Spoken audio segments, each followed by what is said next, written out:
Nous revenons donc à nos discussions sur les locales. Avant d'aborder le second sujet, Togo, on se demandait si ce sera un test pour l'opposition parlementaire. Sylvestre, il y a une réalité quand même qu'il ne faut pas oublier, c'est que même au niveau de ceux que vous appelez opposition traditionnelle, ce n'est plus le grand regroupement qu'on avait eu. Maintenant, ça va devenir un affrontement entre eux-mêmes. Oui, mais à part du moins le groupe de les sept partis qui sont restés dans l'ancienne coalition. Donc eux, au moins, ils ont une charte. Ils ont une charte, donc, et ils n'excluent même pas le jeu des alliances. Ils vont faire une liste commune. Voilà, ils vont faire une liste commune. Donc, à ce niveau, je crois que le débat ne va pas tellement se poser, parce qu'ils vont s'entendre entre eux pour harmoniser les choses. Mais sauf que si nous sortons donc de ce cadre-là, on voit qu'il y a l'ANC qui est de l'autre côté. Maintenant, l'ANC deviendra peut-être l'adversaire de ses anciens copains et de la C14. De l'autre côté, il y a aussi le CAR. Le CAR, je crois que le CAR a tenté un rapprochement avec l'ancienne coalition. Donc, entre le CAR et le groupe des 7, si on peut le dire aujourd'hui, qui reste, je crois qu'ils peuvent arriver aussi à s'entendre de temps, puisqu'ils n'ont pas tellement donc, de divergence. Mais sauf que si on voit aujourd'hui au niveau de l'ANC, eux, ils affirment clairement leur choix. Nous allons donc seuls à ces élections-là. Ils ont même commencé à organiser des conférences de presse à leur siège et tout. Donc on verra que ça deviendra donc un jeu entre les anciens amis. Mais bon, c'est aussi ça c'est aussi ça la démocratie, c'est aussi ça la politique. Donc on ne peut rien. Donc le mieux c'est que tout se passe dans les règles de l'art, que tout se passe dans le respect des valeurs, des principes démocratiques, et puis que surtout le vote des Togolais soit sécurisé pour qu'au sortir de ces élections, qu'on n'attende pas tel s'y a volé, tel s'y, parce que c'est querelle de bas quartier là, il faudrait quand même qu'on arrive à en finir. Constant, pour de bon. Puisque entre les anciens amis, ça va devenir maintenant un duel, est-ce que le vrai test n'est pas là-bas aussi? Le duel sera partout, hein. À mon avis, il est très ouvert. Nous aurons un regard particulier dans l'Est Mono, entre le parti de Dima-Oré et le NET, d'Eritama, parce que Dima-Oré a trouvé que Eritama ne pouvait jamais se faire élire dans l'Est Mono. On verra au local qui va l'emporter. Il participe au local, Dima-Oré? On ne sait pas trop si éventuellement ils s'annoncent. Pas prononcé, mais j'espère qu'ils auront le courage de se présenter. Et ce sera un très beau duel entre ces deux hommes. Sont d'abord jeunes, ce sont de jeunes partis aussi. Non, ce sera un bon duel pour en finir avec. Maintenant, au niveau de l'opposition radicale, scindée en deux, c'est l'opposition traditionnelle. L'opposition radicale. Quand vous dites opposition traditionnelle, peut-être vous incluez l'UFC, mais là, moi je ne trouve pas l'UFC dans cette opposition. L'UFC, c'est une opposition ancestrale. L'UFC n'est pas créé avant le CAR. Le CAR est le plus vieux parti actuellement. Voilà, donc quand j'appelle opposition radicale, c'est ceux qui s'étaient regroupés au sein de la C14 et qui se sont scindés entre-temps en deux. Ce qui est sûr, ils vont s'affronter dans beaucoup de communes. Ils vont s'affronter. Et on verra sûrement que les vérités supplémentaires sortiront par rapport à la gestion de la C14, parce que sur ça se baseront les argumentaires des différents Mais ils n'ont candidats. pas quand même à venir là, ce serait trop bas. En tout cas, mais tout a été dit au niveau de la coalition. Nous les attendons, parce qu'ils font souvent allusion de temps en temps. On verra quel sera l'argumentaire de chacun. Voilà, comme ils ne sont pas à l'Assemblée nationale, les grands leaders de ces partis chercheront à être des conseillers municipaux et pourquoi pas des maires. Ce sera une façon de se remettre en selle par rapport sur l'échiquier politique national. Ce sera vraiment un grand duel. La pression, je l'ai dit, c'est encore là-bas, au niveau de la coalition, ou du moins l'ancienne coalition et les partis qui se sont scindés. Vous savez, aujourd'hui, tous sont en train d'appeler au recensement, à l'enrôlement, à la révision des listes électorales. Vous avez vu même le prêtre descendre, Monseigneur Bodjoro. Monseigneur Bodjoro descendre faire son kermesse. C'est vrai, beaucoup ne comprennent Faire pas quel son- jeu son- il son joue kermesse, aussi. Alors, je dis ça, c'est le kermesse. C'est un kermesse, ça, Je disais, ils auront d'abord un défi à relever, le nombre de votants qu'ils auront pu faire enrôler. enrôler, ouais.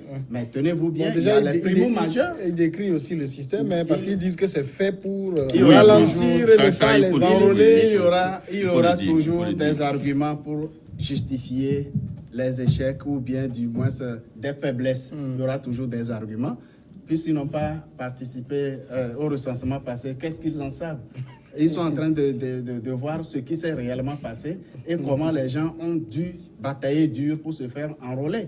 Alors, aujourd'hui, Alors, ceux qui ça, seront ça ne enrôlés, devrait pas être ça. d'abord, ce sera une partie pour l'opposition radicale, une autre bonne partie, surtout les primo-majeurs. Oui. Beaucoup sont du côté de l'opposition parlementaire et du pouvoir en place. Donc, franchement, il y a beaucoup de faiblesses que l'opposition radicale aura à remonter à ces locales. si Oui, vous le on va permettez, écouter, d'accord. oui. Donc, en fait, et par rapport à ce duel, je crois que et le reliquat de la C14, enfin, les 7 récents, Ouais, le G7, on va le les appeler G7 comme ça. a du pain sur la planche. Et quand les grands ténors comme l'UFC, enfin, je parle de l'UFC, l'ANC n'est plus avec eux, c'est résume en quoi? Enfin, un parti ou la coalition des partis. Le jeu ne devait pas se jouer entre la C14 et puis ceux qui sont partis ou ceux qui sont restés, non. S'ils vont se tergiverser sur cet aspect, ils vont encore parler d'eux et laisser de faire le travail du terrain. ouais. Alors que tout se joue sur le terrain. Actuellement, ce problème se pose. Ils avaient dit ça, puisqu'ils n'ont pas la culture de la coalition, enfin de regroupement, d'être ensemble. C'est toujours ça qui a porté des situations un peu conflictuelles au niveau de ces regroupements qui n'ont jamais donné une durée de vie. Alors, il faut, s'ils étaient dans une situation où chacun pouvait aller mesurer son jeu politique sur n'importe quel champ où il est, ça peut s'entendre. Si vous dites que non, dans telle localité, je vois le monsieur ou le parti là, partant dans l'autre côté, le gouvernement ne va pas se voir. Maintenant, vous allez voir qu'ils vont se tergiverser sur les aspects où le leadership va prédominer. Ça va C'est- fausser le débat ça va du véritable enjeu des Justement. locales. Et c'est après, les gens vont rester dans leur coin pour peut-être dire qu'on leur a truqué, Ouais, les élections ont été truquées, plutôt que de faire de francs jeux. Je voudrais attirer les votre attention que fondamentaux- dans ces zones où les zones considérées comme les fiefs de cette opposition radicale, les querelles entre les deux classes nées de la scission de la C14 donnera beaucoup d'avantages, soit aux indépendants, ouais. soit à l'opposition. Non. En parlementaire réalité, actuelle, et même en réalité, il n'y a partis pas au pouvoir. d'indépendants. En réalité, il n'y a pas d'indépendants au Togo. Moi, je les appelle. Non, c'est le groupe des indépendants. Le nom, c'est Bâtir, non? Non, on ne parle pas de ça. Non, Le local, il y a des gens je qui parle même parle des aujourd'hui, candidats, même les aujourd'hui, candidats conseillers ces indépendants. indépendants-là qui vont venir, on sait déjà la source de financement. On a déjà fait non, on a déjà fait l'expérience. Bon, la source de financement, même, c'est pas le problème. On a déjà fait l'expérience avec Indépendants Unis, ceux qui sont aujourd'hui au Parlement, les Indépendants Unis. Donc, on sait au moins comment ça se passe généralement. Et entre-temps, je voulais en À ma fait... connaissance, il n'y a pas un groupe parlementaire indépendant uni. Ah, si vous voulez... Non, il n'y en a pas. Battu, Non. vous voulez battu, parce que... Au Bâti, Le parti, il n'avait que deux députés. Je dis hein. battu, Ils n'ont que battu. deux Mais ils n'ont députés, pas- hein. ils n'ont Ils pas- n'ont que ils deux n'ont députés. pas- Il y a eu des indépendants un peu partout, hein, sur tout le territoire. Voilà, donc ils viennent d'où? Ils viennent nécessairement de Unis. Non, non, la non, plupart. ça, c'est une La affirmation plupart. gratuite. Non, C'est trop gratuit. C'est trop gratuit. C'est trop gratuit. Le monsieur qui a proposé cette temps-là, comment est-ce que vous... Adjouroubi. Adjouroubi, il était de quoi? Non, c'est un Donc, problème. il a le droit de faire son amendement. Non, c'est un indépendant Mais bâti est-ce uni. que Bon, ça en veut tout dire cas, que tous ceux qui travaillent à la présidence de la je République vous dis, c'est sont un du parti uni? Non, je vous dis, pas évident. c'est indépendant uni. Ce n'est pas évident. Donc, moi, je les appelle les battus. Non, là, donc, c'est- bon, ça, c'est trop gratuit. C'est trop gratuit. Cette donc, je voulais, C'est ce que vous êtes en train de dire, que C'est mieux si de le relever 30 le niveau juin, de vous me voyez considération. candidat Ouais, indépendant, ouais. vous trouverez que je suis... Non, je suis encore D'accord. Entre-temps, je voulais en fait revenir sur le recensement. Sur le recensement. Aujourd'hui, je crois que le pouvoir est en train donc de donner donc de l'eau moulée à ceux qui pensent que généralement les choses ne se passent pas bien. Voyez-vous, pour l'enrôlement donc des citoyennes, en fait, il est établi que c'est les militants et ces partisans donc de l'opposition qui sont restés à la maison pour qu'ils ne soient pas fait enrôler pour les élections législatives. C'est eux aujourd'hui qui prennent d'assaut en fait les centres pour se faire enrôler. Maintenant, lorsque vous voyez la manière dont les choses se passent sur le terrain, c'est déplorable. C'est déplorable parce qu'on ne peut pas passer toute une journée à enrôler 7 personnes ou 20 personnes. Voyez-vous, donc aujourd'hui, les gens, je crois qu'il y a un journal qui avait même lancé l'alerte où c'est Liberté justement qui disait qu'on a donné des consignes à des gens d'enrôler moins d'électeurs pour avoir donc le jackpot. Donc aujourd'hui, Liberté a sorti sur le terrain, on a l'impression que c'est que les gens traitent sciemment les choses. Il y a 3 matériels, il y a 2 qui ne fonctionnent pas. Entre-temps, il y a coupure, on te dit que le groupe électrogène ne fonctionne pas. Tout cela, donc ça donne de l'eau monnaie à ceux qui pensent qu'on fait sciemment de recaler en fait les militants de l'opposition pour que ceux qui se sont fait enrôler avant les législatives puissent bénéficier donc de non, c'est pas sérieux.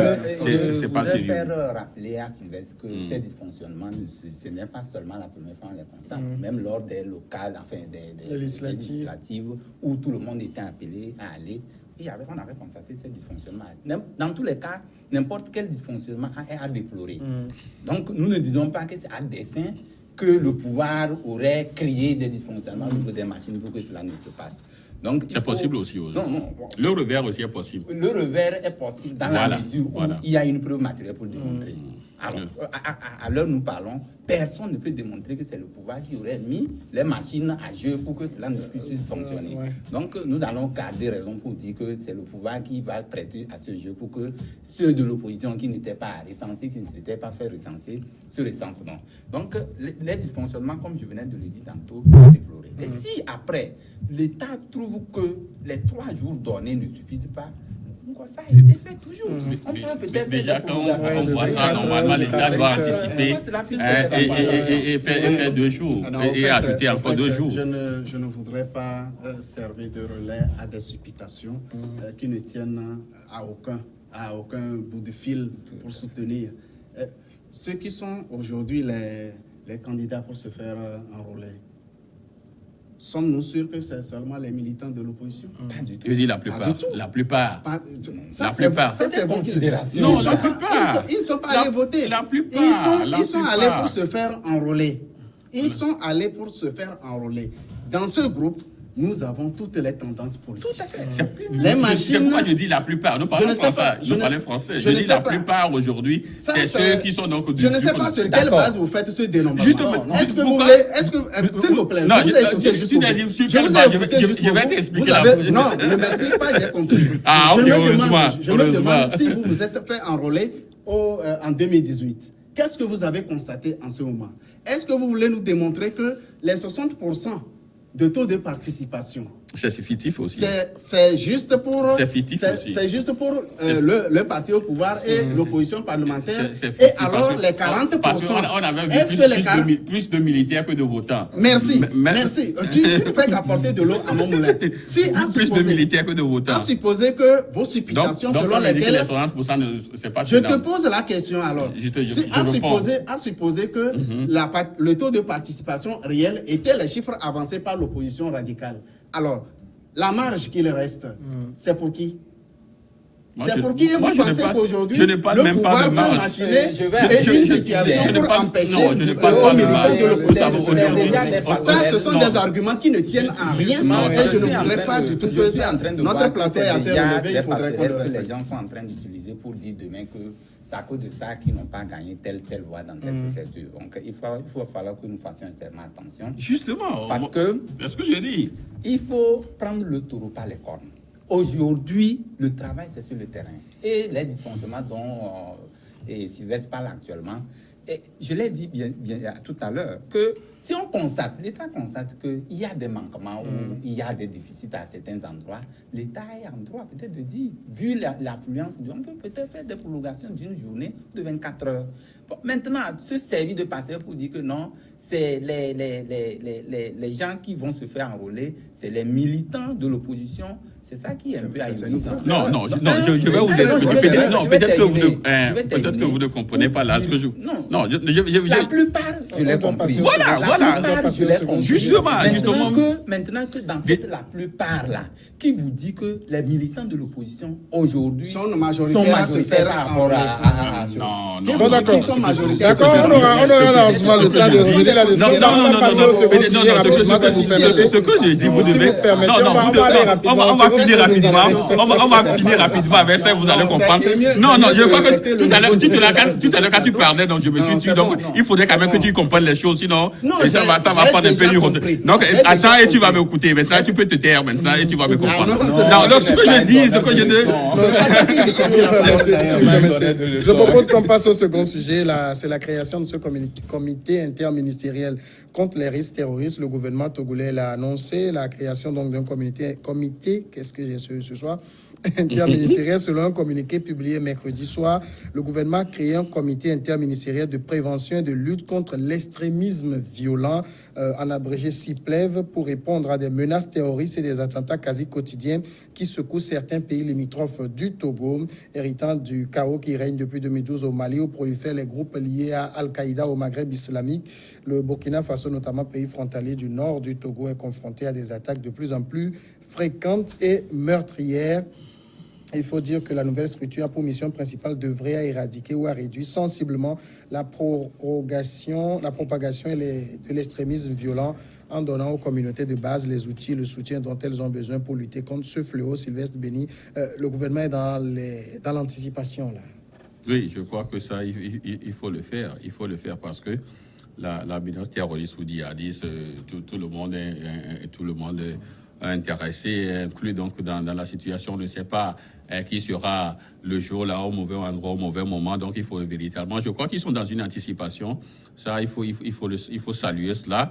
Mais sauf que il faudrait pas aussi peut-être se fonder sur cela, et ne serait-ce que pour brimer entre-temps le droit des concitoyens, parce que on a souvent vu qu'au moment même, au plus fort temps de la crise, il y a même des ministres qui qualifiaient un parti de parti de djihadistes, de djihadisme politique. Donc, à l'époque, nous, on tirait déjà la sonnette d'alarme qu'il faudrait être extrêmement prudent en utilisant ce terme-là en politique au Togo. Maintenant que le mal est presque à nos portes, donc on doit quand même retrousser nos manches, nous unir pour faire face à cette menace, pour qu'au moins, même si aujourd'hui le risque zéro n'existe pas, il faudrait au moins que ce jour-là, malheureusement, ou peut-être ça va arriver au Togo, que l'intervention donc de forces de défense soit prompte là, pour que on ne puisse pas en résister donc assez de victimes. Donc voilà. Alors Constant Lemou, ça veut dire que le gouvernement quand même prend très au sérieux les alertes qui sont envoyées. Effectivement, il appartient au gouvernement et il a suffisamment fait jusqu'à aujourd'hui. Le gouvernement a pris ses responsabilités, les forces de l'ordre également. Il nous en souvient qu'au récent discours du chef de l'État sur la nation, sur l'état de la nation, il a évoqué cette question et a félicité les forces de l'ordre pour leur vigilance et le travail pointu qu'ils ont fait pour arrêter des cellules terroristes dans notre pays. Nous joignons notre voix à celle du chef de l'État pour féliciter les forces de l'ordre et leur demande d'être encore beaucoup plus vigilantes, beaucoup plus regardantes à tous les niveaux. Et aujourd'hui, ce comité existant, eh bien, je pense que les dispositions seront mises en place, les stratégies également, pour que vraiment notre pays soit le plus longtemps possible épargné de ces attaques. C'est aussi un devoir de chaque citoyen d'être vigilant autour de lui, parce que ces djihadistes qui n'ont aucune couleur, qui se fondent rapidement parmi les civils, il faudrait que chaque citoyen togolais qui aime sa vie et aime la vie de sa communauté devrait redoubler de vigilance pour attirer l'attention des forces de l'ordre sur toute situation suspecte qui est inhabituelle dans le quartier ou bien dans la maison, parce qu'on ne sait jamais d'où ces personnes viennent, sur qui vont-ils, avec qui collaborer, parce qu'il y a toujours le ver dans le fruit. Il y a des gens qui ne comprennent pas du tout que quand ils prennent des risques extrêmes que de collaborer avec ce genre de choses. C'est la communauté entière qui sera exposée. Il faudrait que chaque citoyen accepte de consentir sur ses libertés, cette marge nécessaire de contrôle des forces de l'ordre qui permettront de nous mettre tous à l'abri de ces violences gratuites. Parce que là, quand ça tire, on ne sait pas qui va tomber. Celui qui tombe, il sera de quelle région du pays, il sera de quel parti politique. Ce qui est sûr, ce sera probablement un Togolais et nous ne voulons plus de morts sur la terre de nos aïeux. Comme Oui, en fait, comme l'ont dit mes prédécesseurs, je crois que c'est une mesure à saluer, une mesure salutaire. Et tout le monde sait aujourd'hui les efforts que l'État togolais entreprend dans la mise en œuvre de la lutte contre le terrorisme. Donc, le pays est cité comme un exemple un exemple où un pays qui pouvait garantir donner tous les moyens possibles pour la sécurisation de ces forces et de ces réseaux djihadistes. Et donc, avec cette mesure, vivement que ce comité ait les moyens de sa politique, c'est-à-dire qu'on mette les moyens à sa disposition pour qu'efficacement, qu'on puisse avoir des antennes d'alerte et découvrir, démanteler ces réseaux, puisque c'est, comme nous le disons, c'est des gens qui viennent de partout et vous ne saurez pas quand ça va se faire. Donc, il faut peut-être créer des mécanismes et puis impliquer toute la population. Ce n'est pas seulement ce comité qui va travailler, peut-être qu'ils ont déjà des dispositions qu'ils ont déjà prises à leur niveau pour que, effectivement, cela puisse se faire dans une situation où les choses vont s'harmoniser. Donc, avec cela, je crois que le gouvernement, vivement que ce comité interministériel créé puisse prendre fonction très rapidement, puisque c'est une alerte d'anticipation. Ils ont anticipé pour créer ce comité. Il faut qu'on aille vite avant que, pas le médecin après la mort, mais la mort avant le médecin. Donc, il va falloir que le gouvernement ou l'État togolais fasse tout ce qui est de son pouvoir pour arriver à mettre sur pied, avec des moyens consistants, qu'on puisse lutter efficacement contre ces réseaux terroristes. Je pense bien, vous vouliez dire le médecin avant la mort. Oui, c'est ce que j'avais dit. Sylvestre, ce comité a pour but de éradiquer ou à réduire sensiblement la propagation de l'extrémisme violent, en donnant aux communautés donc, de base les outils et les soutiens dont elles ont besoin. Alors, quand on essaie de réfléchir à sa mission, en quoi ça va consister, c'est-à-dire à aller dans ces communautés, par exemple, dans un certain nombre de lieux de culte, à sensibiliser pour éviter les prêches à caractère violent, à demander aux populations d'être vigilantes, d'observer les mouvements, c'est un peu ça? Justement, c'est ce que je disais tout à l'heure en demandant donc, à ce comité d'être extrêmement prudent pour que les droits donc, de nos concitoyens ne soient pas violés, parce que généralement, dans l'exécution donc de ces plans, il y a aussi tellement de zélés. Donc au niveau donc de ceux qui doivent quand même exécuter donc ce plan, qui fait que parfois il y aura, au lieu que la population puisse adhérer donc à ce qui se fait, les gens vont considérer cela comme peut-être une manière donc de s'y construire, donc de réduire leur liberté. Donc aujourd'hui, je crois nécessairement que ce communiqué doit beaucoup plus communiquer sur son plan d'action d'ailleurs, et communiquer sur les mesures sécuritaires prises pour que on puisse, dans l'exécution donc de ce plan-là, pour que tout le monde soit au même degré d'information, pour que au moins si je dois peut-être passer de tel milieu à tel autre milieu, je sais qu'au moins on doit me fouiller 3 fois ou 4 fois avant que je n'arrive à destination. Donc il faudrait que ces genres de choses soient qu'on communique beaucoup là-dessus, pour que certains ne se sentent pas frustrés, tout le monde soit au même degré d'information. Je crois que ce serait très important. Et généralement, le problème, c'est que lorsqu'on parle donc de l'extrémisme violent, les gens ont tendance à croire que non, c'est l'islam, c'est les musulmans. Voyez-vous, donc, quand il y a ce genre de clichés, il y a certains aussi qui se braquent tout de suite.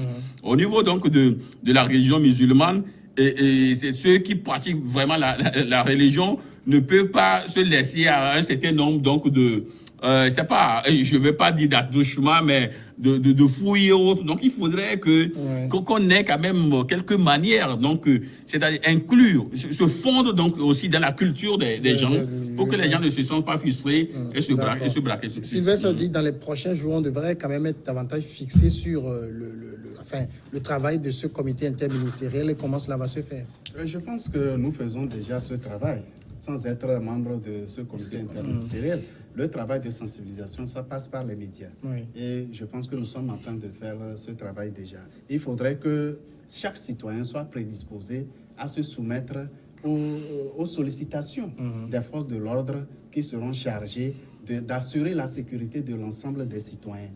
Donc, au point d'arrêt, de fouille, ainsi de suite, il faudrait qu'on n'oppose pas de résistance. Puisque dès qu'on oppose de la résistance, les forces de l'ordre se posent la question, et même tout le monde, y compris les civils, se posent la question. Dans l'approche, pourquoi celui-ci ne veut pas se soumettre à ce que tout le monde est appelé à se soumettre? C'est déjà des sensibilisations que nous devons tenir. Il faudrait que vraiment tous les chrétiens, et y compris les animistes ou tout autre type de religion, comprennent d'ores et déjà qu'en réalité, ce djihadisme se sert comme argument officiel l'islam. Non, tous les djihadistes ne sont pas des musulmans.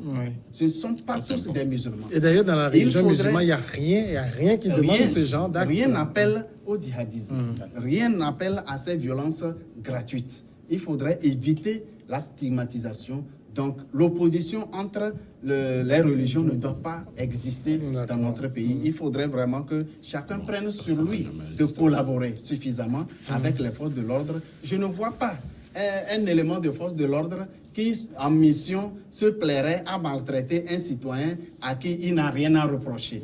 Il faudrait d'abord que nous, les civils, collaborons étroitement pour permettre aux forces de l'ordre de bien faire leur travail. Et si jamais il y a un élément qui outrepasse les missions qui sont les siennes, que la personne soit identifiée et punie selon la loi et disposer des gens à se révéler. Non. Je disais tantôt que je crois que peut-être le gouvernement a déjà une stratégie et justement ce comité, les membres de ce comité seront formés. Et avant qu'on ne mette en place ce comité, je crois qu'on fera appel aux experts, la stratégie ou les stratégies adoptées pour que il y ait une approche participative. Je crois que ça va se faire. Donc, pour le moment, nous ne connaissons pas. C'est un comité qu'on a mis en place. Nous ne connaissons pas les stratégies. Mais c'est des vœux que nous sommes en train de dire. Il faut inclure, surtout la communication est très essentielle. Il faut en parler. Il faut que ça atteigne les cibles les plus reculées pour que les gens s'imprègnent effectivement qu'il y a un travail comme ça qui va se faire au bénéfice de la population. Il faut dire aussi qu'il faut aller vite aussi. Généralement, on fait des comités, mais qui ne travaillent que 2 ans après. Merci, messieurs, d'être passés dans cette émission. On est ensemble demain dans Le Monde en 7. On se retrouve lundi sur ce même plateau.